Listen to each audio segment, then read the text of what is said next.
Ето, погледни камерата. Е там. И кажи нещо на оператора. Кажи здравей.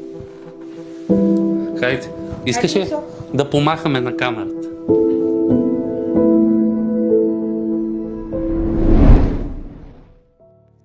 Здравейте, мили хора! Отново се обръщам с един огромен призив и молба да подкрепите моя син Мишо. Тази борба е изключително сложна, продължителна.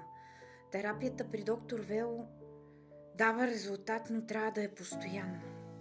Борбата при нас не е само за Мишо и за мен като майка, но разбира се борбата и за неговата близначка София, която не искам един ден,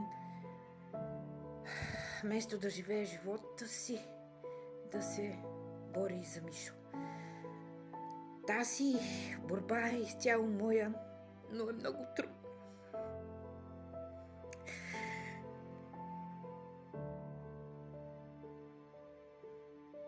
Има дни, в които правиме чудеса. Но има дни, в които се връщаме много назад. Добавки, терапия. Всичко трябва да е постоянно. Аз съм безработна. Това, което оцеляваме, са 1180 лева. Тези, които се дават за Мишо. Сити сме. Имаме дрехи. Успяваме да плащаме и сметките, но терапията на Мишо е невъзможно без ваша помощ. Знам и виждам, че Мишо е по-специално дете.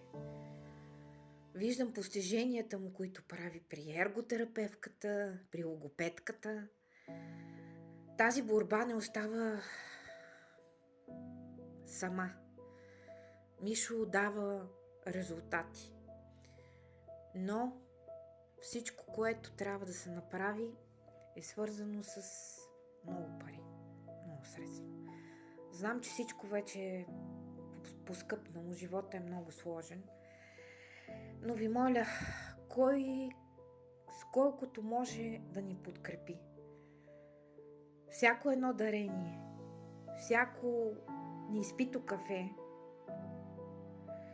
всеки един хляб, даден за нашата кауза, дава резултат и бъдеще за моя син. Моля ви, хора, подкрепете ни сега, дарете.